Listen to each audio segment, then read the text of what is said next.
সৃষ্টি করলো আল্লাহ বলেন, মানুষ হিসেবে যখন তাকে অনেকে করলো, বডি বিল্ডিং করলো, অঙ্গ প্রত্যঙ্গ দিলেন। তো অঙ্গ প্রত্যঙ্গ দেওয়ার পর আদম আলাইহিস সালামকে বলল, আদম তুমি এই জায়গার মধ্যে থাকো। আল্লাহ যেভাবে বলেছে সেভাবে হযরত আদম আলাইহিস সালাম থাকলেন। থাকার পর 1 বছর গেল, 2 বছর গেল, 3 বছর গেল, যেতে যেতে 40 বছর অতিবাহিত হয়ে গেল। কয় বছর? 40টি বছর অতিবাহিত হয়ে গেল। তখন আদম আলাইহিস সালামের জানা ছিল, প্রাণ ছিল, রক্ত ছিল, মাংস ছিল, সব কিছু ছিল। আদম আলাইহিস সালাম যেদিন 40 বছর পূর্ণ হলো, আল্লাহ আদমের কাছে গেলেন, আদম তোমাকে আমি যে স্থানের মধ্যে রেখেছি তুমি সেই স্থানের মধ্যে বসে আছো।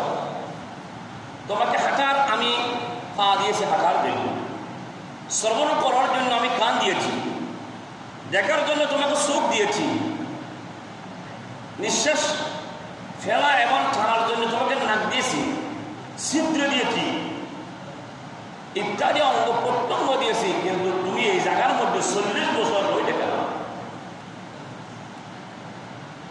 আদম আলাইহিস সালাম আল্লাহর কাছে সেটার উত্তর দেয়, রব্বুল আলামিন আপনি আমাকে এই জায়গার মধ্যে থাকার জন্য বলেছেন, কোথায় যাব, কোথায় না যাব, কোথায় থাকাবো, কার কথা শুনবো, ওইটা তো আপনি 100 পরিমাণ আমি আদমকে বলেননি। সুবহানাল্লাহ,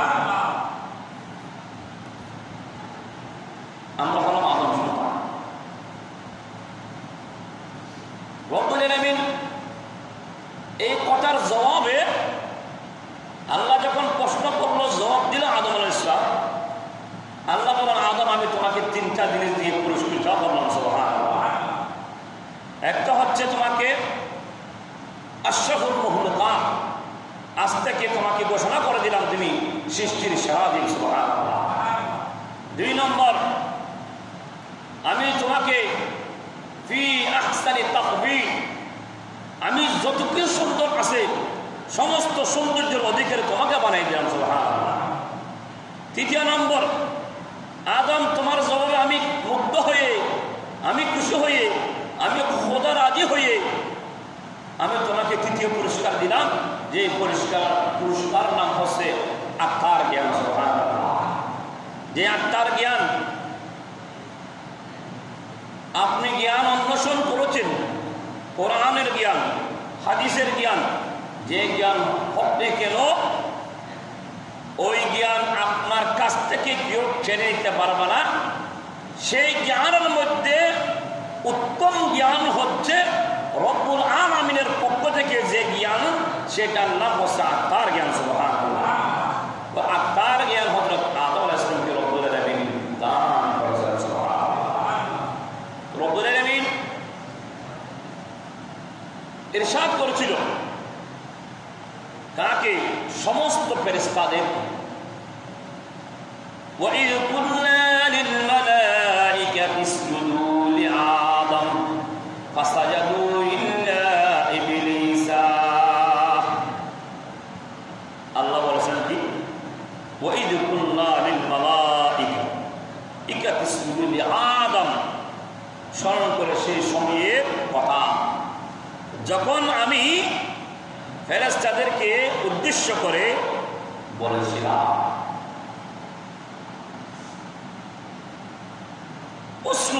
আদম তোমরা কি করো? আদমকে সিজদা করো।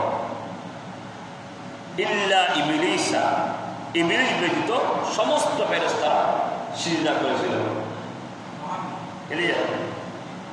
তাহলে ইবলিস বনে গেছে। অন্য আয়াত আবা ওয়াস্তাকবারা ওয়া কানা মিনাল কাফিরিন, এই আয়াত একসাথে আসার পর وَإِذْ قُلْنَا لِلْمَلَائِكَةِ اسْجُدُوا لِآدَمَ فَسَجَدُوا إِلَّا إِبْلِيسَ أَبَى وَاسْتَكْبَرَ وَكَانَ مِنَ الْكَافِرِينَ। কি হয়ে গেল? কাফিরদের অন্তর্ভুক্ত হয়ে গেল কে? যিনি সমস্ত ফেরেশতাদের সরদার ছিল। তাহলে কিসের কারণে? এই আয়াতের মধ্যে আল্লাহর আনুগত্য এবং নবীদের সম্মান। সুবহানাল্লাহ। তাহলে আদমের মধ্যে কিছু সাল্লাল্লাহু আলাইহি নূর মুবারক ছিল। সুবহানাল্লাহ।